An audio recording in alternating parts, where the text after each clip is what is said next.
Bugün için Türkiye Cumhuriyeti bir İslam ülkesi. Atalarımız 600 sene İslami kurallara göre dünyanın 3 kıtasına at koşturmuş.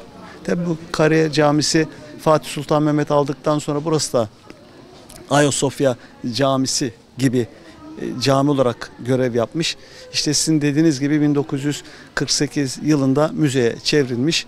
Bugün Allah'ımıza şükürler olsun bunu tekrar atalarımızın kılıçla kazanıp kiliseden camiye çevirdiği mescidi tekrar açılmasına katkı sağlayan tüm yetkililerden Allah razı olsun. Yaklaşık 25 yıldır burada esnafız. Çok şükür halimizden memnunuz. Müzemiz, cami olarak camimiz açıldı. Elhamdülillah bundan çok mutluyuz. Burada tekrar ezanların okunması bizim için bir onur, bir gurur, bir sevinç kaynağı. İnşallah devamı gelir. Allah razı olsun.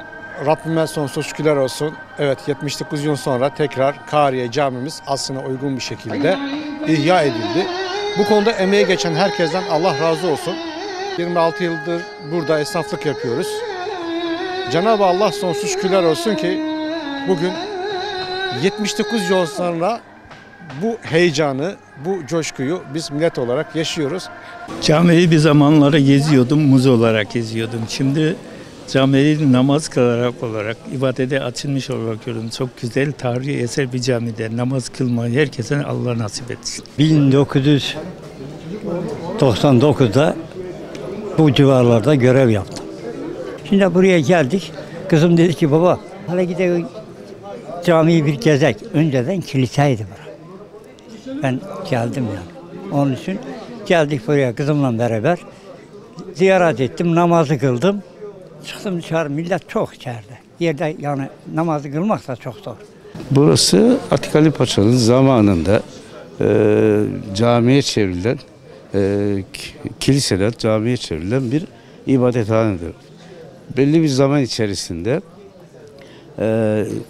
onarım yapılarak İslam alemine, ibadetimize başladığı için Cumhurbaşkanımıza ve Başkanlığımıza teşekkür ederim. İbadetimizi gayet güzel yaptık. Çok mutluyuz. Allah reisimizden razı olsun. Allah başımızdan eksik etmesin. Vallahi bugünleri gördük. Allah reisimize güç kuvvet versin. Ne diyeyim? Bize miras olarak bırakmış olduğu böyle ibadethanelerin tekrar camiye çevrilip bizim kullanımıza açılmasına mutluluk duyuyoruz. Allah razı olsun. Teşekkürüz açıldığı için. İlk öğle namazını da burada kılma nasip oldu inşallah. Elhamdülillah diyoruz. Çok şükür açıldığı için sevinçliyiz tabii ki ibadet ettiğimiz için. Tabii 79 yıl sonra tekrar ibadete açılması bizi çok sevindirdi. Yetkililerden, emeğe geçenlerden, herkesten Allah razı olsun diyorum. Uğurlu olsun diyorum. Bu çok güzel bir olay. Memleketimiz için, vatanımız için. Her şey güzel olacak inşallah.